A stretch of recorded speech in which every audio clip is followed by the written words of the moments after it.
Nainstalar na sa 14 ka mga umahan sa Subo ang drip irrigation system nga proyekto sa Provincial Agriculture Office karong tuiga. Usa ka mga mag-uuma kada lungsod o syudad ang makadawat sa maong drip irrigation system, hain ang usa ka unit na kantidad og 70,000 pesos.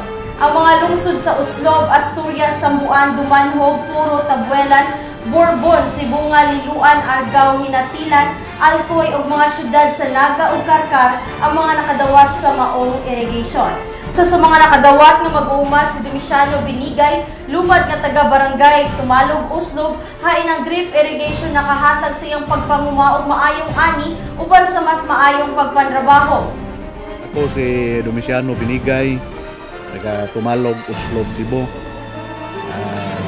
Tomato farmer nga nakadawat sa drip irrigation gikan sa province of Cebu.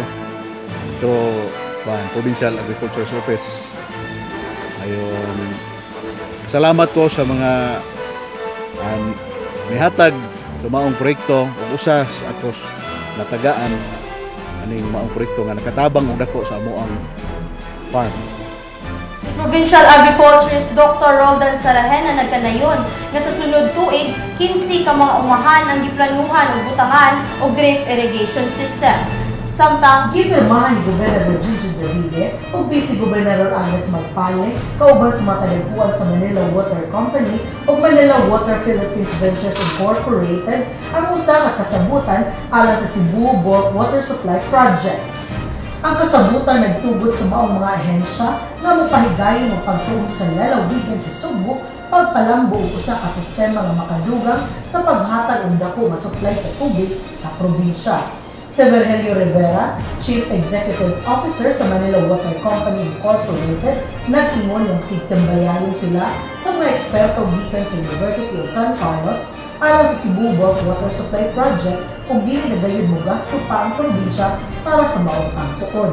Ang proyekto matod ni Vice Gobernador Agnes Magpale, dako niya og ikatabang ilabi na sa turismo sa Subo tungod kay ang krisis sa tubig usa sab sa mga giatubang nga suliran sa probinsya.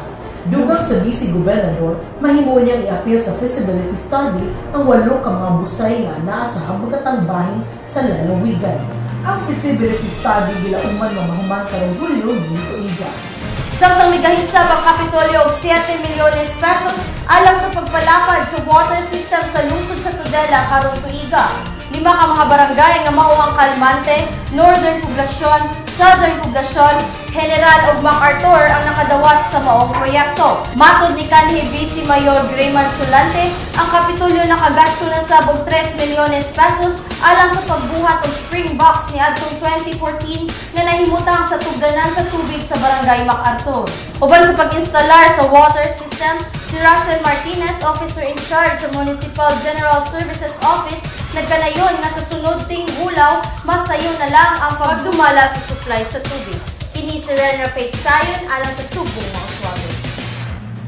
Hayan na nakabangon ang mga mangingisda sa isla sa Bantayan, human nangaguba ang ilang mga gamit sa pangisda tungod sa bagyong Yolanda nitong tuig 2013. May kabat og 33 milyones ang gigahin sa Bureau of Fisheries and Aquatic Resources kung BFAR alang sa rehabilitasyon sa pangisda sa isla, pinaagi sa Kapitolyo nga mo'y nahimong ahensya nga nagpatuman sa maong proyekto. Ang mga gipanghatag sa BFAR naglakip sa mga taga, pasol, guso, bubo ug pokot. Ang mga mangingisda na nakadawat kasagarang miyembro sa mga Fishermen's Association o may tahak sa aquaculture na pamaagi.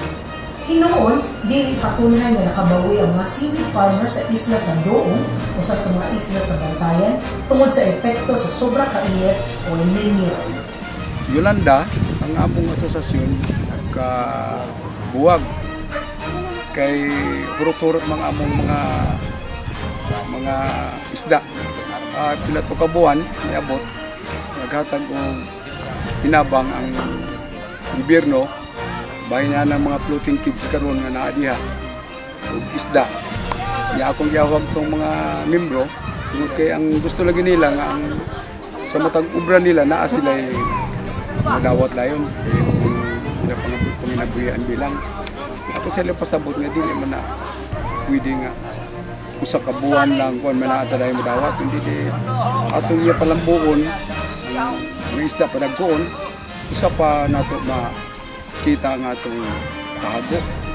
Padayon ang pakigtambayan sa Kapitolyo sa mga laing ahensya sa gobyerno o mga non-government organizations alang sa mga proyekto na makahatag kaayuhan sa mga sumbuano. Kini si Crislani de los Reyes alang sa Sumbong Oswald.